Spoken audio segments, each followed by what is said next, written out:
Welcome to the Cancer Doctor Podcast. My name is Robert Carrillo. A recent study in 2019 revealed that the average cancer patient spends only 17 minutes with their oncologist. This podcast exists to answer the questions you never had the time to ask.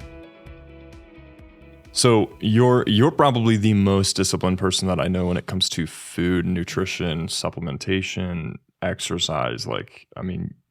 Me looking up to you, it's crazy. I'm like, man, if I can be the bean when I'm the bean's age, that'd be awesome. But I bring that up because right now you've got an incredible thing that you're trying to do with a 100-mile run as a fundraiser for cancer patients.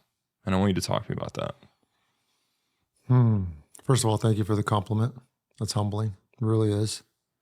I've been fortunate to meet many men and women in my life that are very disciplined in their life. They've been good role models, and I would be letting them down if I didn't attempt to follow their footsteps. Outside of that, those individuals, Jesus, I mean, we could talk about Jesus here, right? Yeah, absolutely. Okay, good. Our whole company runs on Jesus. Okay, man. I mean, when I think about the life of Jesus, as it's written about in the Gospels, from the part of his manhood, just speaking of Jesus as a man, I see a very disciplined man. Yeah. Very, very disciplined. And in such a way, it's worthy to be emulated, right? It should be copied. When somebody puts in the kind of work that Jesus put in for the sake of others,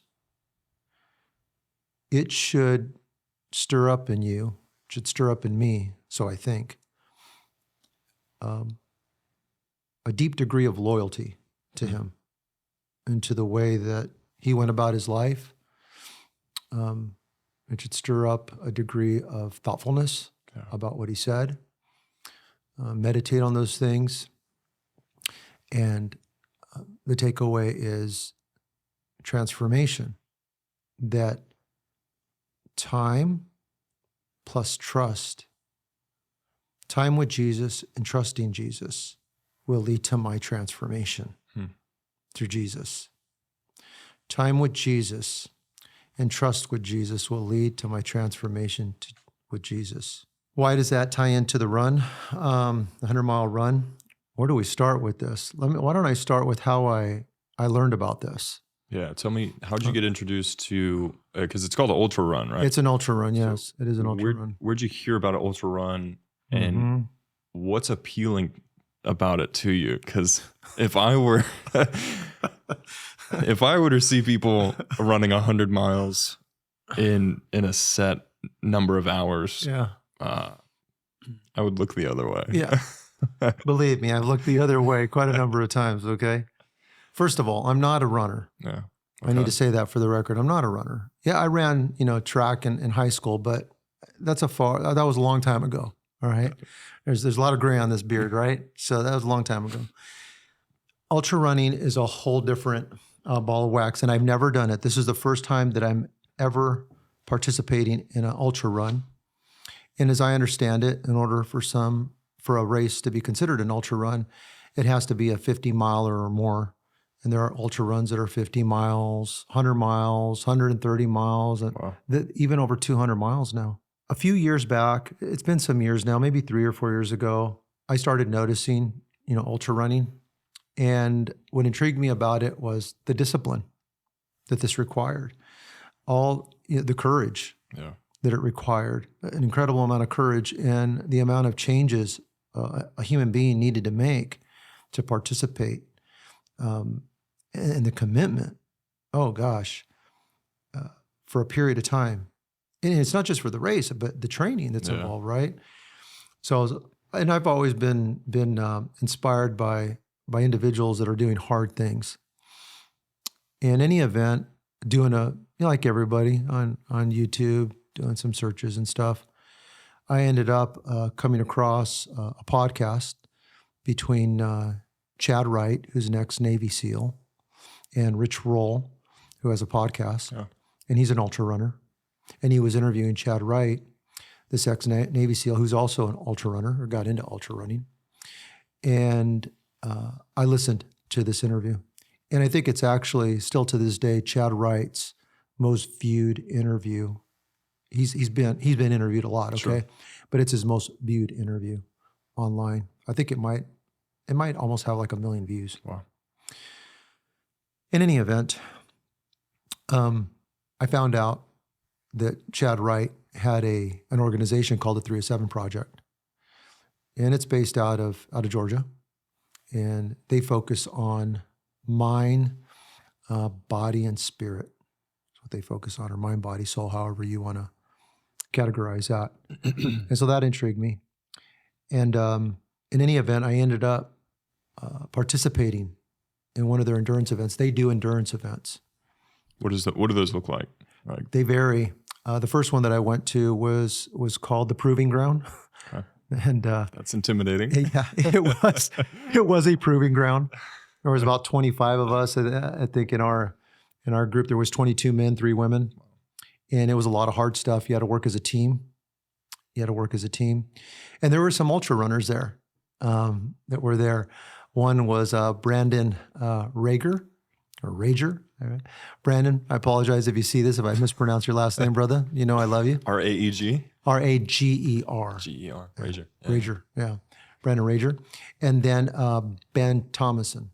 These guys are ultra runners. Ben Thomason, I think, has been ultra running since 2015. And Brandon, he probably just has just over a year under his belt. And then obviously there was Chad Wright there, who has some races under his belt. But that whole world fascinated me. After the Proving Ground event, which was a fantastic event, and I would highly recommend anybody that wants to get involved with doing something difficult, learning some new skills that are incorporating a true spiritual way of life through Jesus. Check out the 307 Project. They're doing a really good work. I've met some fine men and women through the 307 Project. It's cool. Well, Brandon was the one after that Proving Ground. I don't know if it was 2 weeks later or 3 weeks. I don't remember. He threw out a message to our team. Our team's name was Bravo. And he said, "Hey, Bravo, there's this race at the end of the year called the Beast of the East 100. Also intimidating. Yeah. All these crazy events, they got these, I don't know, psychopathic names, right? And when he sent a link and he had signed up for it or something. So he throws this invite out. Anybody wants to do it. And you could do a 25 miler at this event or a 50 miler or 100. Okay, so there's levels to the Beast of Beast. Yeah. Got it. But for whatever reason, this being wasn't afraid of the 25 miler. Wow. And I wasn't afraid of the 50 miler, not because they're not difficult. Okay.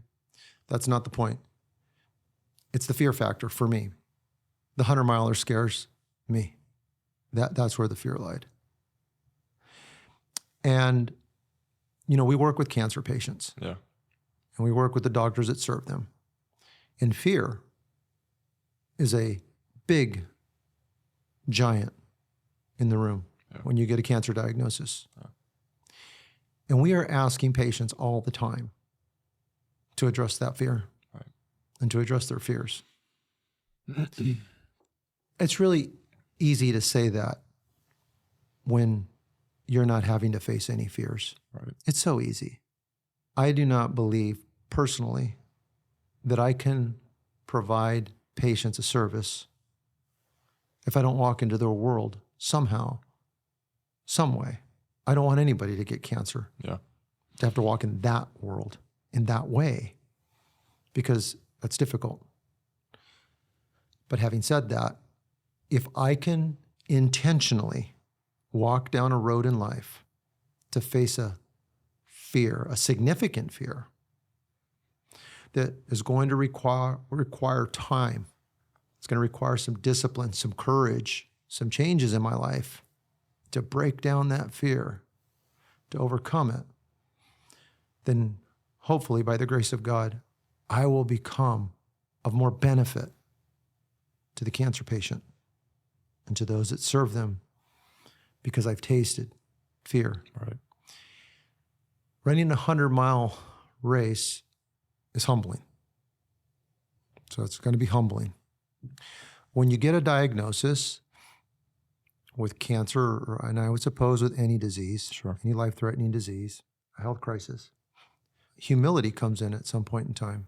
You are humbled when your physical body doesn't operate the way it used to, or maybe because it is suffering the side effects from treatments Yeah.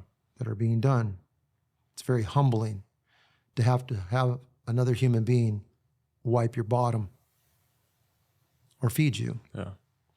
to do things for you that you would normally do. It's very humbling. It's especially humbling when you've led a good life. Right. A lot more to lose. You have a lot more to lose. It's been a good life, and now all this has been stripped away, possibly. You're afraid. And if you haven't been fortunate to lead a good life, because there are those that have not been fortunate to lead a good life. There have been some that have had a hard, might I say, miserable life, and then they get a cancer diagnosis. And that's just the capstone, right? To a miserable life. Right. We talk about compassion. We talk about empathy, that we need to express these things to other human beings. I'm not speaking for you or for any other human being, but I know for me, I've come to the realization it's impossible for me to express compassion unless I taste pain, Wow. unless I suffer. And Jesus taught in the Gospels, in many different places, that the path to life is through suffering. Now, I do not want to give anyone the impression that I want to make suffering a trophy that we should be trying to achieve. Yeah. What I'm expressing is the byproduct that can come out of that. In this case, it's the compassion. Right. I'm speaking for myself. I truly do not believe that I can be compassionate, that I can have the kind of compassion unless I'm humbled. Right. There's the kind of humbling that happens to you that's intentional, like, hey, I'm going to go sign up for a 100-mile race. That's of my own free will. Yeah. It's intentional. There'll be humbling there. I have to put myself through training. There's humbling. And then there's the humbling that is completely unintentional. You got a diagnosis. You have a life-altering disease. You got Lou Gehrig's disease. You got Parkinson's. You got cancer. You got whatever it is. You didn't ask for it. It just showed up on your door. Right. That's a whole other level of humbling. One of the most difficult things, I believe, for a cancer patient, and I've spoken to hundreds of them now. Does anybody really understand what I'm going? How can you understand what I'm going through? That's their question. Yeah. Yeah. Yeah. How can you understand? Now, of course, if you're a caretaker for another cancer patient, you understand from the caretaker's perspective, right? But they go to the doctor. How can the doctor really understand? So this question is there. And I'm not saying that nobody understands. Yeah. Yeah. I'm simply saying that we need to communicate with a great deal of compassion and empathy and identify with those that we're serving. Right. And in our case, we serve the sick. You know, Jesus said the sick we would always have with us. There's never going to be a time where sickness is completely eradicated. But we need big hearts to serve those that are sick. And we need to get outside of ourselves, right? Our comfortable life that we live. You know, we live in the United States of America. We're very materially blessed. We live very comfortable lives. And in some respects, when you have a health crisis, it's even more painful because you're so used to living a very comfortable life, right? Right. And now you're suffering. Right. But most of the world doesn't live a very comfortable life the way we do. So I think it's important to remember that and maybe to intentionally participate in something difficult for the sake of others. It reminds me, I'm going to read something to you real quick. Sure. It reminds me of this passage in Scripture. It's in 1 Corinthians 9. It's in verse 24. This is the Apostle Paul. His job was to go preach the gospel, but he had a focus on Gentiles, people that were not Jewish. Yep. Yep. That was his goal. And when you read about the man's life, he seems like he's lost his mind. The guy is like so passionate. Yeah. I mean, you can read it off paper, off the page. It's like, well, there's a passion in this guy. That doesn't mean that everybody's got to be passionate like that. Right. I think it's his personality. Sure. Right? To one degree. He's a very passionate human being. But there's things to learn from him, just like there's things for me to learn from you, and I can learn from every human being. Yeah, lots of things for me to learn from you. Yeah. So he says this in verse 24. He says, in this 1 Corinthians 9:24, do you not know that those who run in a race all run, but one receives the prize? Run in such a way that you may obtain it. And everyone who competes for the prize is temperate in all things. Now they do it to obtain a perishable crown, but we for an imperishable crown. Therefore I run thus, not with uncertainty. Thus I fight, not as one who beats the air, but I discipline my body, and I bring it into subjection, lest when I have preached to others, I myself should become disqualified. Wow. Interesting choice of words. You know, athletics was big back then in the first century. It was a Greco-Roman world. Yeah. They had their competitions. Olympics, all that stuff. Yeah, and so Paul's looking at that world, and he's like, look at this over here. These runners, these fighters. Look at in that world, I think they would sign up for like a 9-month training program back in that day to participate. They were swearing an oath that they were going to deny themselves of certain things as athletes. They were going to eat a particular diet, just like, we do today. Yeah. Okay. But they were taking this oath. I'm going to live this lifestyle because I have this goal. And Paul is applying that to the gospel message, to preaching. All right. Now, I'm taking that and I'm going to apply it to a 100-mile race with the end goal of raising $100,000 to give away to a cancer patient. That's the only thing that's motivating me to do it. Why? Because cancer patients that want to have integrative or alternative care will not be supported by the health insurance industry. Right. They will not pay for the types of services, healthcare services that they may want. So they need extra money. So when Brandon, through the 3 of 7 project that I met on our Bravo team, when he brought up the race, the 100-mile scared the heck out of me. I was like, that's a humbling thing. Yep. It took me about 6 months. I chewed that thing over. This was not an impetuous decision I made because I'm not a runner. Yeah. Yeah. At one point, I went to another event with the 3 of 7 project. It was called the Basic Course, a couple of months after that. And I got some time alone with Chad Wright. We were talking. And I was asking him about that 100-mile race, and he was encouraging me that it could be done, that I could get it done. And he was giving me some words of wisdom as someone who's been there, who's done it. And then he said to me, if you run it, I'll run it with you. Wow. And that was in March. Wow. I made no commitment to run it at that point in time because it was daunting. Yeah. I'm not one of those guys that here's a significant challenge and says, yeah, I'm in right now. Right. No. Right. I was like, wait a second. This is serious here. Yeah. All right. Because it's going to require a certain amount of discipline and denials. And I got to say no to this. You're counting the costs. Counting the cost of the thing, right? For sure. I started thinking to myself, well, if I do this, why am I doing it? Right. Is it just to identify with the pain of others, cancer patients specifically? And that's a good reason. That's a good reason. But for anybody that's hearing this, maybe for the first time, remember, my wife got a cancer diagnosis, right? It all started for us in 2014. And I would say my life of compassion was born in 2014. Wow. I used to think I was compassionate. I was wrong. Yeah. So compassion was born in 2014.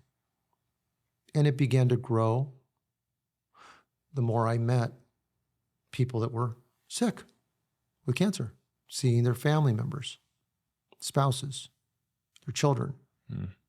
your mother got a cancer diagnosis.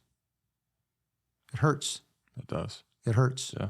It would be really easy for us to sit here and say, don't hurt, don't hurt, don't hurt. Right. No. I say the opposite. Yeah. Hurt. Wow. I say, no, you must hurt. You must taste the pain of another human being. That's the only way to maintain compassion. It says in the Gospels that at some points when Jesus healed someone, that he looked at them with compassion. Right. Something welled up in the man's chest. Drove him to action. Yeah. Did something. And he touched them and he healed them. Yeah. It was compassion. If we attempt to heal cancer patients without compassion, here's what it looks like. We'll just throw money at the doctor. That'll heal them. Yeah. Right? We'll just run them to go do this other therapy. That'll heal them. Wow. Let's get them in bed. You got to sleep a lot. That'll heal them. You got to go out and exercise. That'll heal them. You got to eat this particular diet. That'll heal them. I'm not saying those things aren't important. They all have a place. What I'm saying is let's start with compassion. Yeah. Yeah. Let's not jump the gun. Right. This person's a human. This is a human being. Yeah. Let's love them. Right. Let's put our arms around them. Let's cry with them. Yeah. Bear each other's burdens. Yeah. Yeah. Let's start there. Wow. So then it was like, well, yeah, I'm going to run. I'll identify with them. But then the money, I thought, they need money. Mm-hmm. If I could raise $1,000 for every mile I run, that's $100,000. If we could give it away to one patient, maybe raise awareness to what these patients are having to go through that want to get they want to integrate some other forms of healthcare outside of just the conventional picture of just the straight up chemotherapy, radiation, or surgeries. I'm not saying those things don't have a place at the appropriate time, but there's all kinds of other things that could be done that insurance won't pay for. That's what I am saying. After that, I discussed it with our team in April, and I hadn't signed up for the race yet. And in April, our team said, yeah, we'll support this. Heck yeah. We'll support it. I had not signed up yet. I'm scared of 100 miles, man. I'm scared, right? It's a scary thing. So I officially signed up on July the 4th of this year. That was my independence from the fear. I don't know if it completely, but partially, man. Partially. So, so we signed up for the thing, and here we go, right? And I've had, and that's when I announced it. I started announcing it to some folks that I was doing this, and that there would be more information coming out. I mean, we have a landing page where people can make a tax deductible donation. And I'm like, hey, give $1 if you can give $1. If you can give $1,000, give $1,000. There's folks out there that could fund $100,000. Those people exist in the world. The point here is to just really demonstrate compassion to one cancer patient. Right? We're going to draw a name. Right? We don't know who that person's going to be, but someone's going to get their socks blessed off of them, and that's the point, right? As far as myself, I'm doing the best I can to stay dedicated to my training, to do the best I can. It's difficult work. I'm surrounding myself with people in the community that know a lot more than I do. I'm doing the best I can, so I can continue to learn. I got to give a shout out, to Ben Thomason. He's Ben T. Yeah, I met Ben at the 307 Project in January, and Ben and I were at a retreat that he invited me to, a men's retreat in Colorado. I think it was this past August.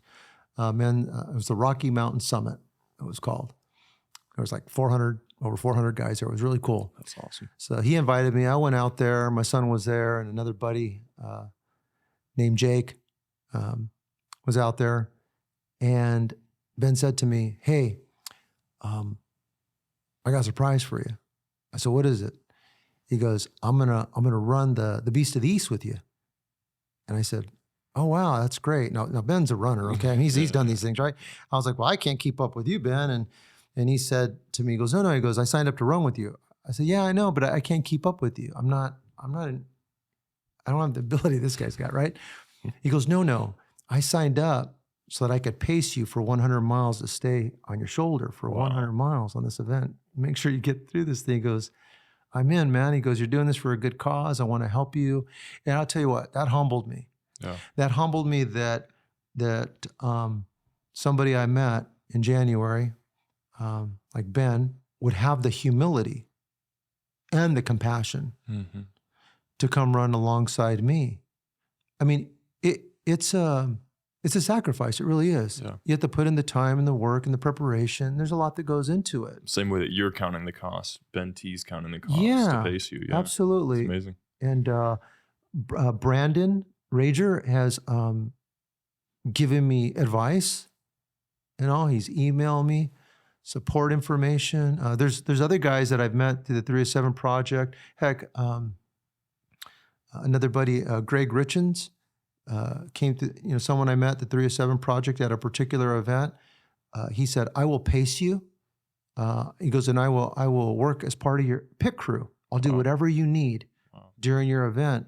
Because in an ultra run, it's all, think of a NASCAR race, they got pit crews, it's all new to me, right? But they got pit crews where you have guys, men or women, to help you, support you, food, drink, all your needs basically of your physical body, your mind.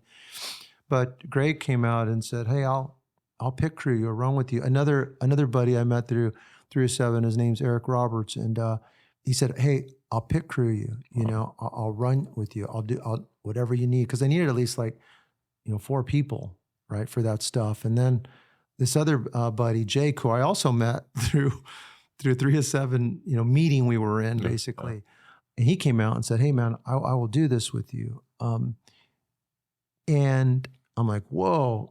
And then ultimately my son said, hey, I'll come out, I'll pit crew for you, Dad. And my son Heath. And I was like, wow, I hadn't asked anybody. Yeah. And let me tell you something, what's so humbling for me.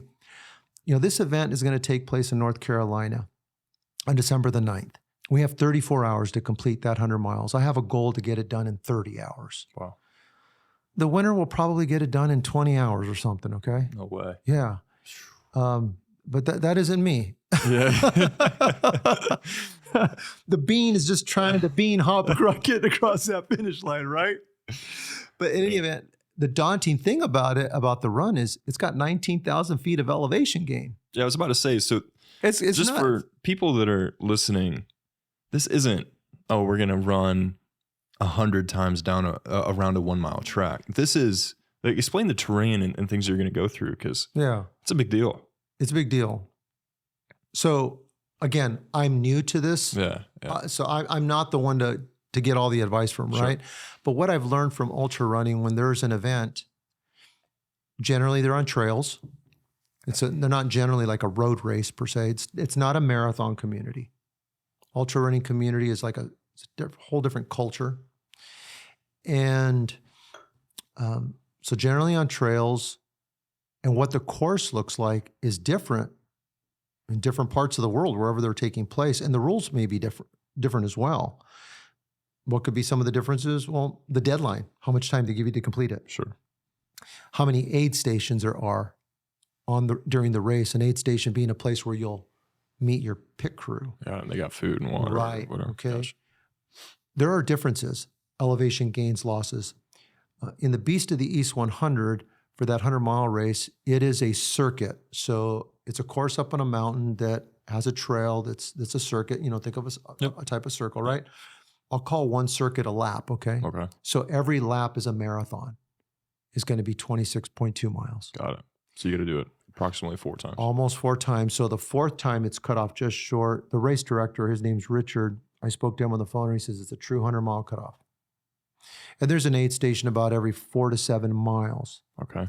Most folks that are not familiar with the ultra running sport are thinking, well, you're just going off and you're running for all this. No, you're not. You're not.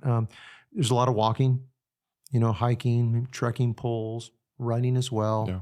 There's a lot of strategy. There's a lot of nutritional strategy that's involved, a lot of hydration strategy. There are a lot of disciplines that are being applied during the course of that race. However, you have to get all that discipline really done during your training. You're not going to do something new when you go out there. Right. You can't wake up and do it the next day. No. Yeah. And everybody has different goals that's going out there. I have a goal. Goal one is to finish in 30 hours. Yeah. And I want to finish well. I want to Right. finish strong. Right. I'm going to do the best I can. But at the end of the day, so much of this parallels what we ask cancer patients to do. Right. You and I both know that a cancer patient that we communicate with, if they want to go down an integrative or an alternative route, if they're not willing to change everything in their life, don't even begin. Yeah. Because this is going to require a great deal Right. from you. You're going to have to participate to hit this goal. Yeah. In the conventional world of medicine, where you get a diagnosis and you're going to go cancer, chemo, radiation, it's very passive. You show up to your doctor appointment, Yep. they hook you up to your IV, you get infused with your chemotherapy. It's just a very, very passive approach. Integrative or alternative healthcare is not passive. It's very intentional. You have to change everything. Yeah.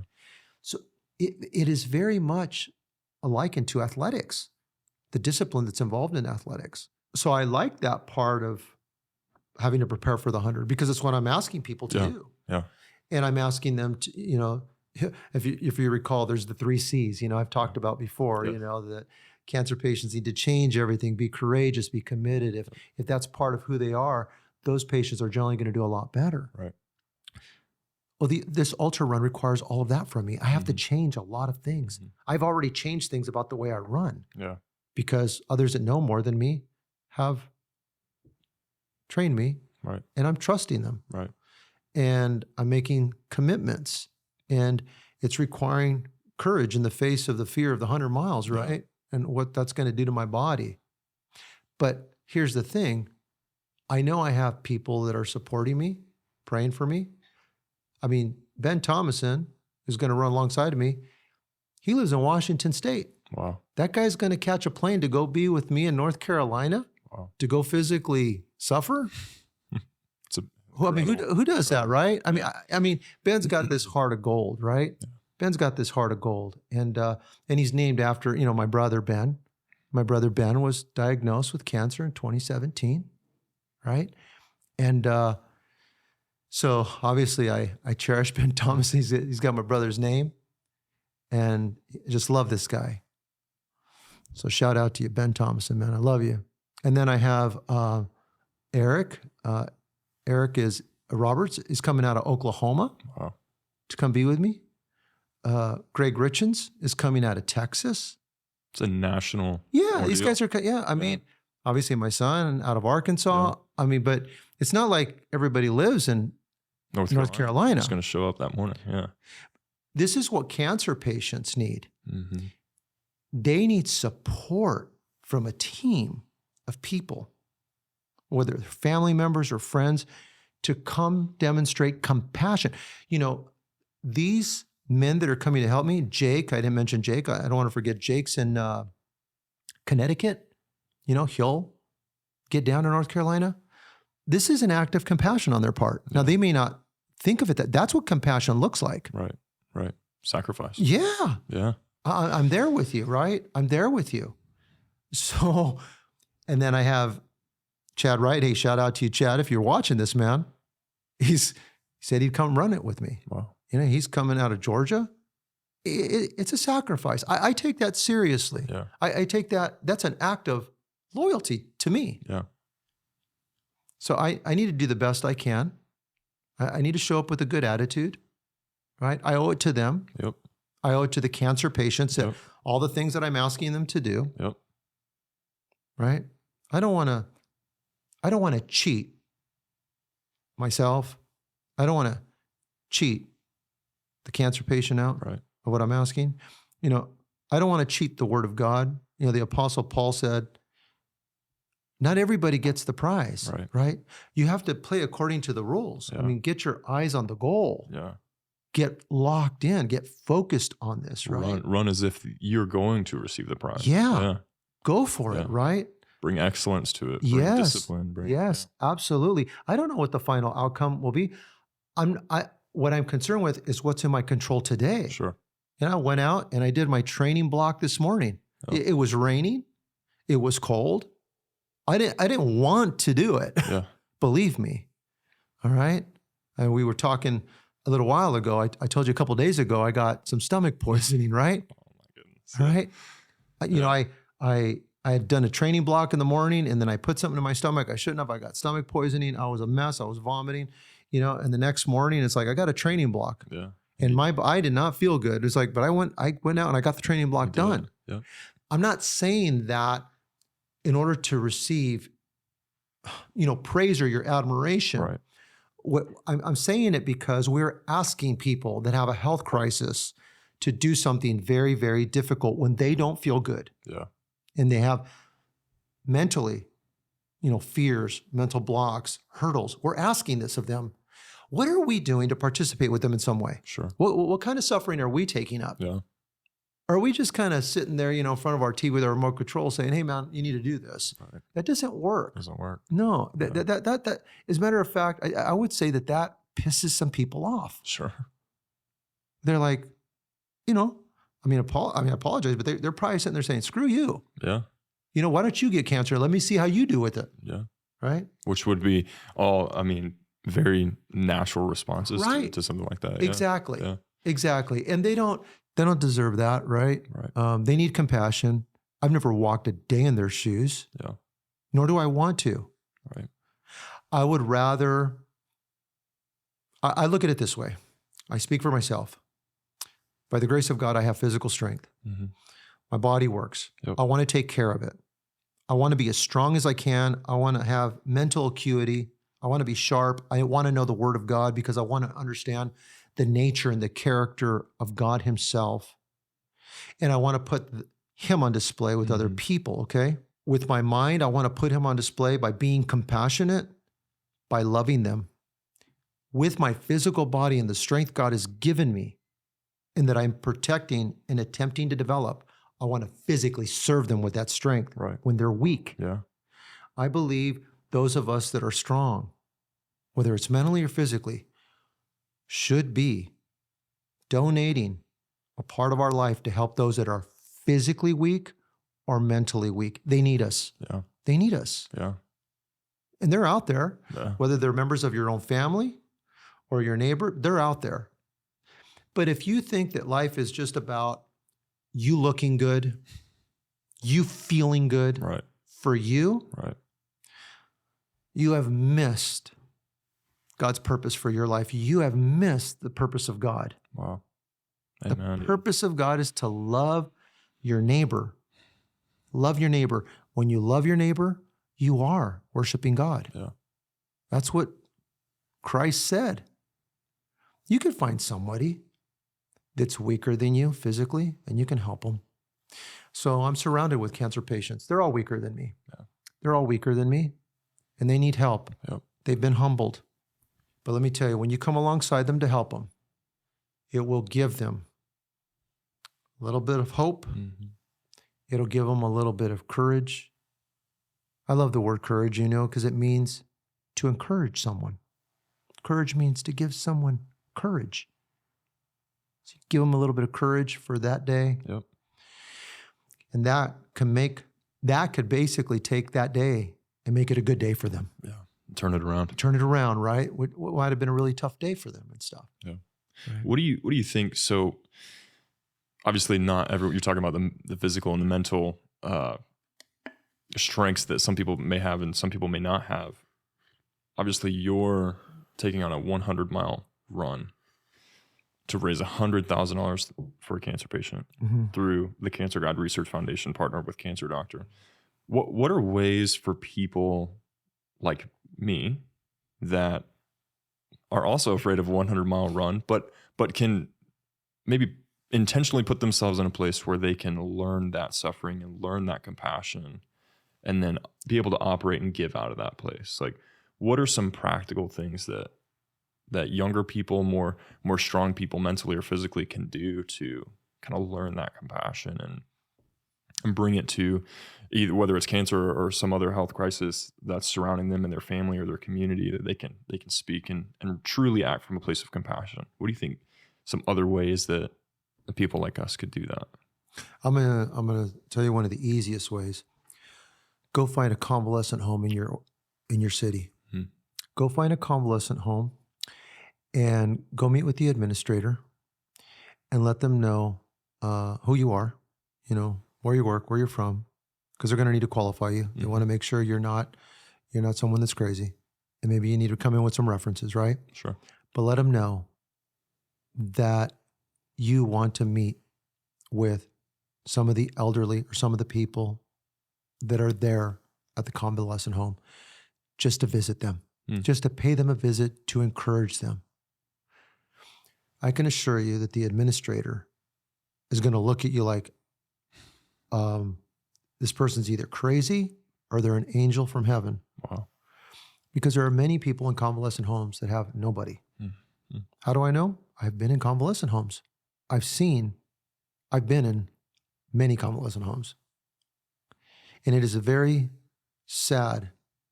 can be a very sad place to be for many people that have aged, that are weak, that have nobody. Yeah. They have nobody.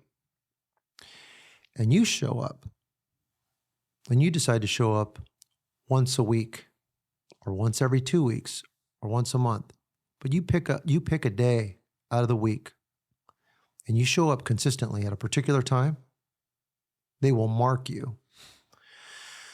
They will look forward to you coming.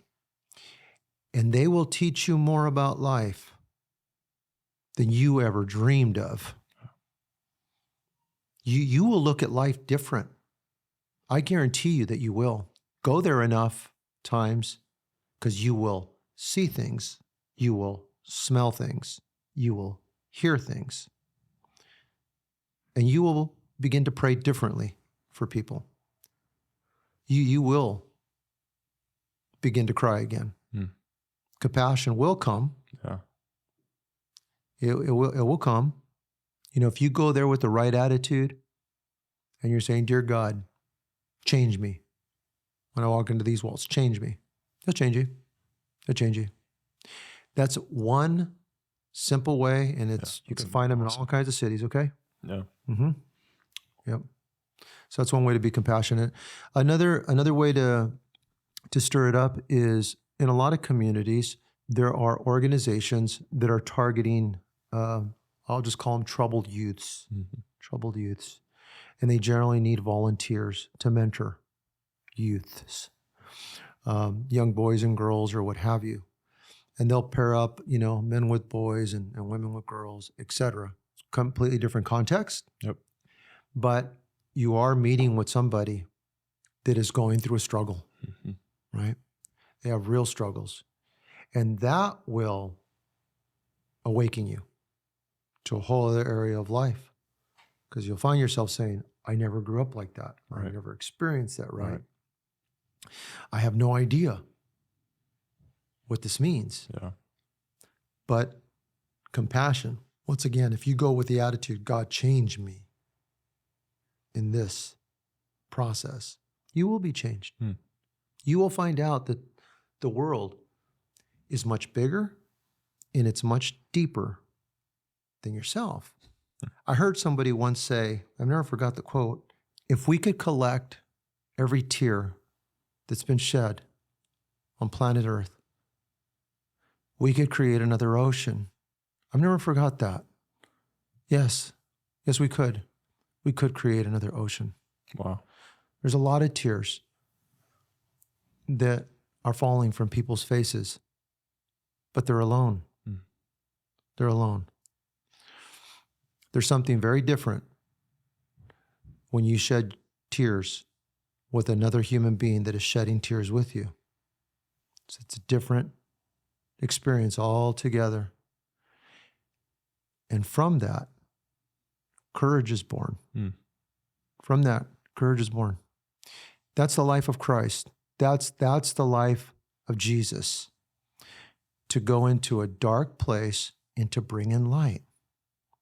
It's not to deny that the darkness is there. Sure. It's there. Yeah. It's there.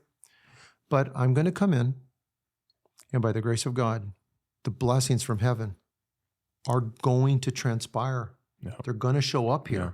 I don't know how. I don't know when. I don't know any of it. I'll leave that in God's hands. Right. And then a life is changed. Look, at the end of the day, All of us that are born are going to die. Right.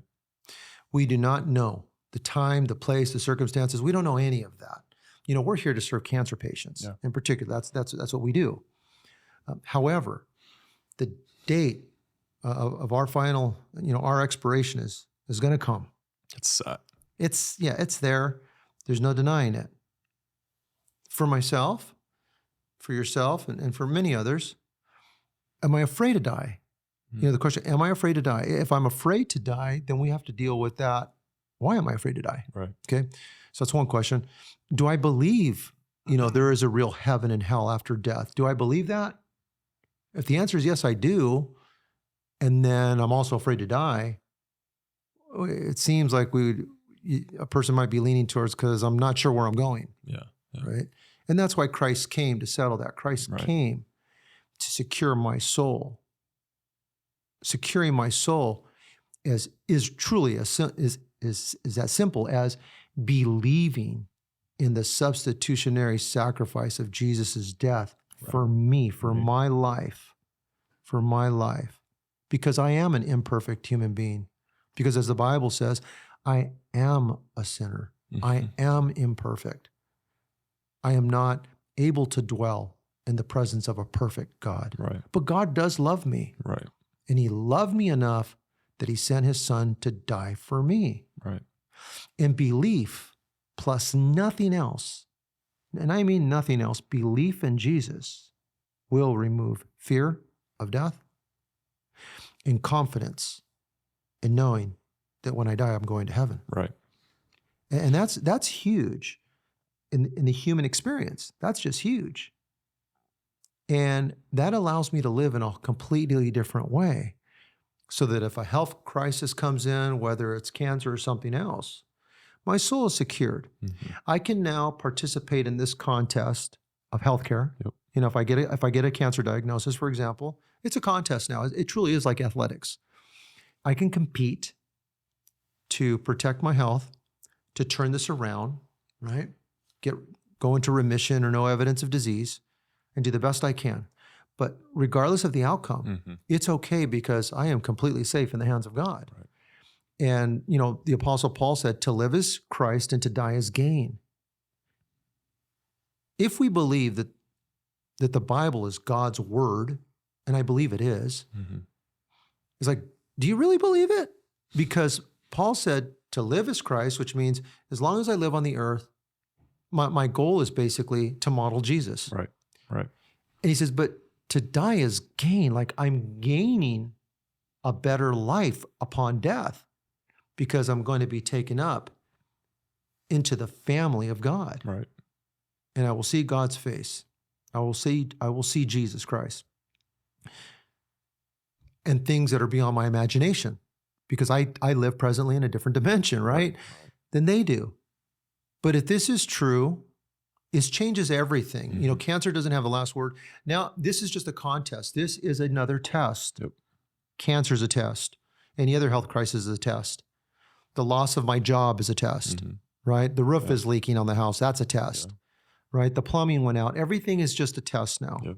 It's testing my patience. It's testing my commitment, Your faith. my discipline, all of it, right? My ability to adapt to the circumstances. It's all testing me now. Yep. And that's just a whole different way to go. Now, you could quit and say, well, I'm not going to do anything. Okay, quit. You can get a cancer diagnosis and say, I'm not going to do nothing. Yeah. I quit. I'll let everybody else do whatever they want to me. Okay. I just know that whether it's cancer or anything else in life, that doesn't generally work out really well. Yeah. If you decide to check out from society and you don't want to improve your skills, you're probably not going to be in a job very long, right? You want to show up to work with that attitude, you're probably going to be let go, right? You're not engaged, Yeah. right? So that's really what it's about. For me personally, Sure. right? I want to show up. I want to participate in this contest. There's other people that are watching. I'm watching them as well. I want to be the best I can be, because first and foremost, I owe it to Jesus, who gave it all. I owe it to him. He saved me for himself, and he's asking me to show up. and to put in my very best efforts, right? Right. And to come to him seeking his grace, seeking his mercy, seeking his strength, so that I can continue to mature. Right. It's about my personal maturity, right? Yeah, the testing piece is so interesting because Romans 12:2 says, do not conform to the pattern of this world, but be transformed by the renewal of your mind, that through testing you may know the will of God, what is pleasing and perfect. And just this idea that it's not through once you establish the faith piece and you have accepted Jesus into your heart, you've let his Spirit fill your life and fill the crevices of your life. It's no longer about the opposition. It's no longer about the fighting. Another part of Scripture says we don't fight against flesh and blood. It's not about this world anymore. But what that testing turns into is growth. It helps us mature. It helps us to rely more on Jesus. It helps us rely more on his will for our life and not our expectations of his will of our life. And when I think about cancer, obviously with my mom's diagnosis, I saw that testing third party because I'm not my mom, but I saw that testing through a year and a half, almost 2 years of her going through conventional treatments and receiving radiation and chemotherapy and a stem cell transplant and all these things and surgery as well. That's real. That's real testing. That is no joke. No matter what you do, if you go fully integrative, you go fully alternative, fully conventional, whatever you do, it's testing either way. And so when you remove the expectations that testing is going to be hard or this stuff, and you bring it back to what's the truth, that I have full faith in Jesus Christ and he has saved my soul and redeemed me to be in heaven and present with the Father at the end of it all. And you start to realize that Jesus has always been king. He's been king at the beginning of creation. He's been king at the end of creation, at the end of times, right? Not to downplay the testing, but it just shifts your perspective is really what you're saying. It changes it from I'm focused on the fear of death to I am focused on winning this test in faith because of Jesus. And that's just amazing. Yeah. So much of, just to piggyback on what you just said, one of the things that those that believe in Jesus, and if they're reading their Bibles carefully, will notice that we're not equal in heaven, that those that go to heaven are not equal, that there are individuals getting different amounts of rewards. Sure. Right? And this whole reward thing that the Bible talks about is not talking about, earning your way to heaven. It's talking about people that have gone to heaven and are getting rewarded for what they did on earth. Right. And for how they overcame particular challenges. Basically, how they took on their tests. Yeah. How they responded. This is really fascinating to me personally about the nature and the character of God, because the reality, testing is built into the fabric almost of everything that we know in life. And when I think of testing, I think of suffering, because testing always involves suffering. Right. It's discomfort. Right. You're not comfortable with the thing. Right. The good news is that all discomfort comes to an end eventually. We don't know generally how long that'll last. But when I think of a meal, for example, you take a loaf of bread, you throw it in the oven, you're going to heat that thing up. Now, we're not the bread, but if the bread could speak, it may very well say, I'm burning in here. Yeah. It's really hot. Yeah. Right? But it turns into something different under that temperature, right? Yeah. An egg doesn't cook unless it's put in heat. Yeah. A lot of foods do not transform until they're put into heat. Right. You can make a salad, but until you chop that thing up with a knife, it's not right. So everything requires some level of testing. Yeah. And it's that way with our physical bodies, our minds, our spirits. They require a test. Yeah. And I think that just as a culture, as an American culture, we've really done ourselves a great injustice by doing everything possible to remove difficulty from our life now. Right. We want comfort. Oh, goodness gracious. Do we ever want comfort, right? This thing here, this cell phone, if I don't have this, if I'm not looking at this constantly, I'll become depressed, right? Yep. Allegedly, that's what some reports are saying that people are that addicted. Yep. That's a terrible thing. It's awful. If that's true, it's like, well, maybe I just need to turn that off and fast for a week. And you could pick all kinds of things, right? But I think that if we could voluntarily test ourselves on a regular basis, it'll make us better human beings. We'll be better for our neighbors, our families, and our outlooks will change. And I think there's just a lot of good that can come out of that. Absolutely. For sure. Yeah. It's shifting from the comfort to discomfort mindset. It's really shifting to a kingdom mindset. Because I mean, Jesus came to earth. He was perfect. And you and I are not perfect. Mm-hmm. And what did Jesus do? He suffered. Mm-hmm. If the only perfect man to ever walk on the earth suffered, man, if our faith isn't in him, the suffering we're gonna experience. But imagine now that we have that faith, if we can shift away from a material mindset of let me make my life as comfortable as possible. Let me cater and enable myself to just, live the high life, do all the things I want to do, and shift from that to there's going to be times where I'm uncomfortable, and just understand the value in that it grows me, that it brings value to my life, that you were talking about the rewards in heaven, that there are rewards for the tests. The martyrs in heaven are looked at very differently than you and I, presumably, that will just die from natural causes, right? Yeah, it's there's a lot there. It's when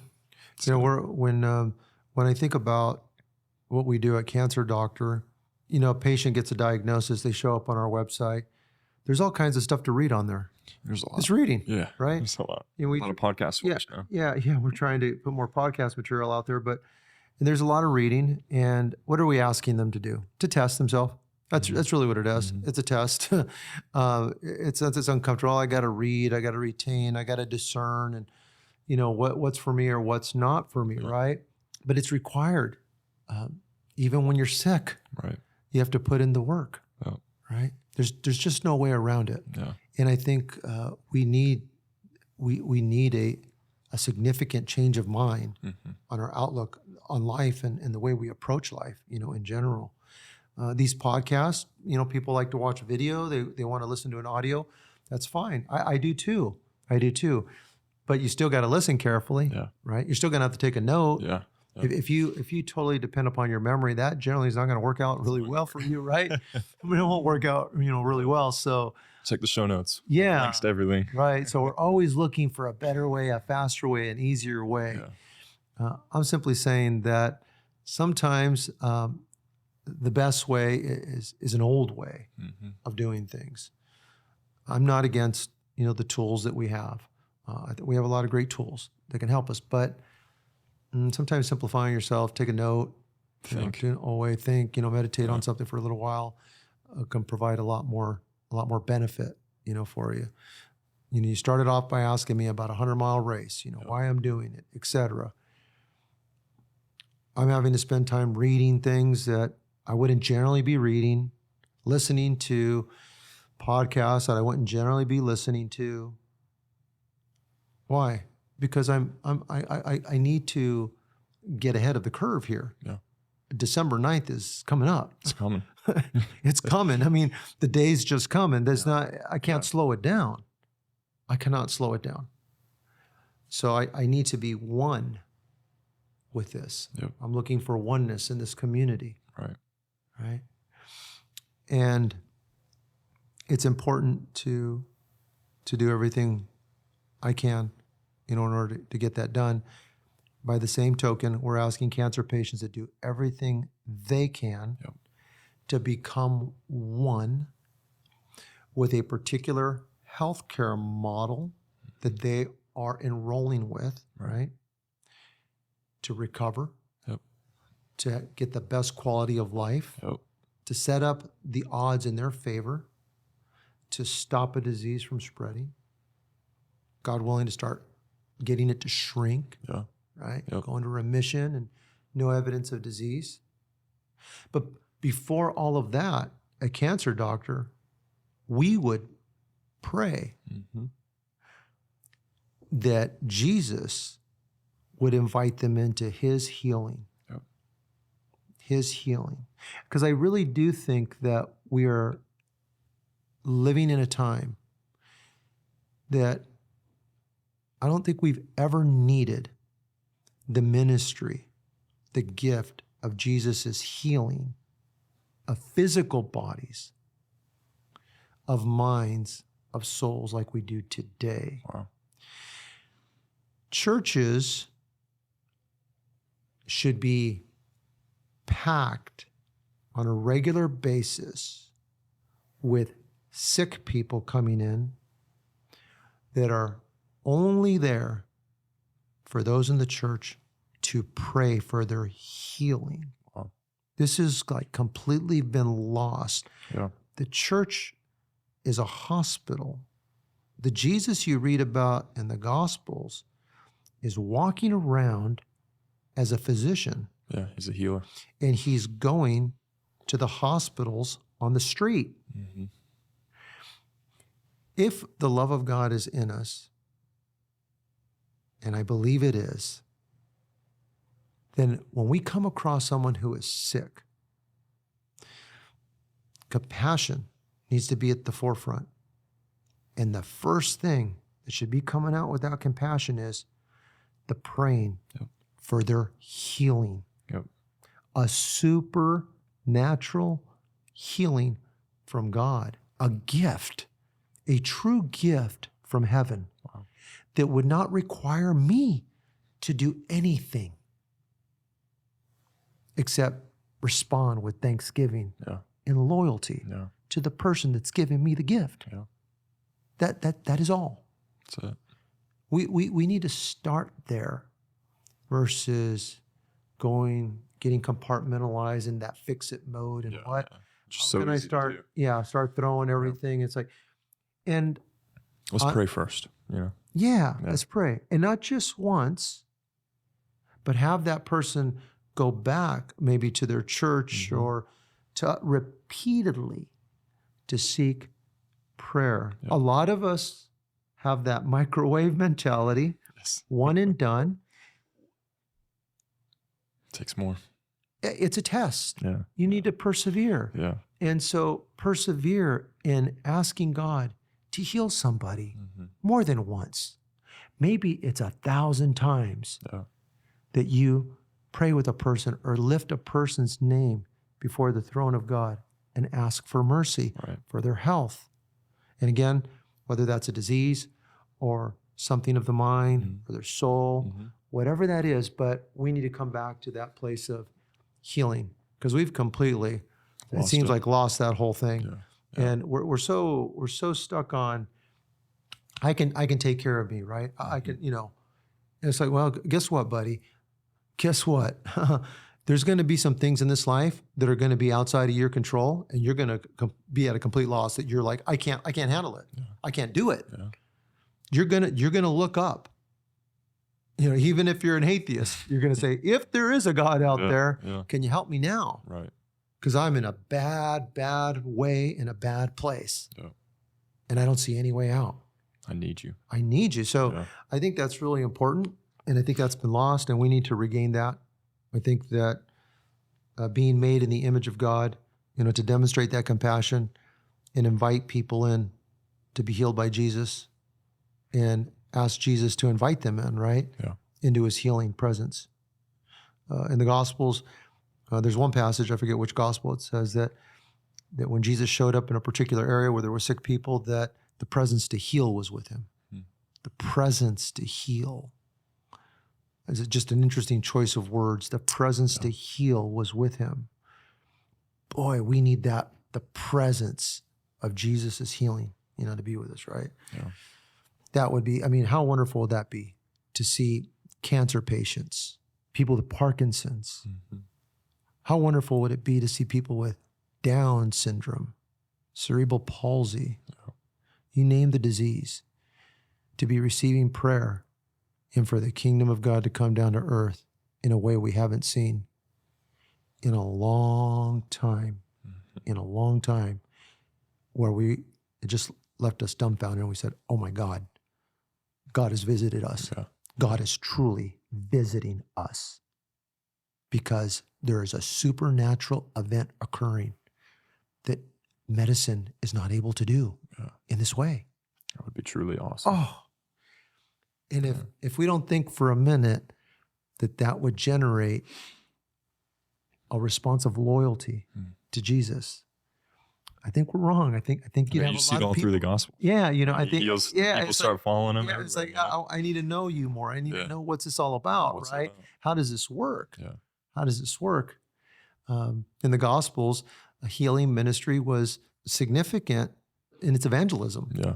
People would start following Jesus, as you said. These people were not, believers in Jesus. Jesus healed them; they started following him. Right. It was part of the gospel message, the good news. Yeah.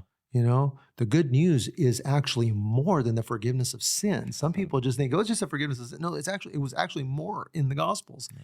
It was the healing of the sick. Right. It was the freeing of people that were demonized, that were spiritually being tormented in some way. Yeah. There's it's beyond just the salvation. It's beyond you're making it to heaven now. There's this side of heaven results and blessings that come from truly following Jesus. Mm-hmm. Yeah, absolutely. So we need that. We do. Yeah. And so if you're just stuck with, oh, I got cancer, got this bad diagnosis, this is all true, and there's this dark spiritual cloud that comes over you, truly, right? You're there and you're defeated and there's no light. And there's nobody bringing the light either. Right. That's a real tough pill to swallow. That's a tough thing to wake up to every day. But if the light comes in through another human life that intersects with that person and listens to them with compassion and prays with them and gives them some tools and follows up, checks on them, and won't let them go. Yeah. Okay. That makes a significant difference. That is how the kingdom of God works on earth, right? We need to do that. Do. It's work. It's work. Yeah. It requires selflessness. Right. You're not going to be able to enjoy all the time that you would have enjoyed by yourself, doing whatever you want for yourself. You have to give some of that up. Yeah. But you gotta love somebody. Yeah. You gotta love somebody in this world, right? Love it. Mm-hmm. Robert, I'm so thankful for you, man. So happy to work with you every single day. It's awesome. What we're gonna do is we're going to obviously we have the landing page for the 100-mile run donation. Yep. Which you just go to cancerdoctor.com/100. Mm-hmm. Those are the numerals 100. So cancerdoctor.com/100. And then you can learn more about the race, learn more about what we got going on. And then also, don't forget, I know it's on the bottom of that landing page. If you're a cancer patient, you can click on there to put your name into the drawing, right? Yep. But we can move it up. Yeah, we'll make it a little bit easier for them. Yeah, and if any of you know cancer patients, get their name on there. Please. If there's somebody that is looking for integrative or alternative healthcare, they want to do something different that their insurance isn't going to pay for, by all means, put their name on there. Absolutely. I think we had agreed to draw the name on December 8th, the day before the race. December 7th, I think, 2 days before, okay. So we can have a little bit of time to reach out to them, make sure that we can get in touch with them. All right. So first week of December, name's getting pulled. Mm-hmm. So get it in. Again, cancerdoctor/100. Scroll down the bottom of the page. You can enter your name in there. And then also what we're going to build out is a prayer wall for cancerdoctor.com/prayer.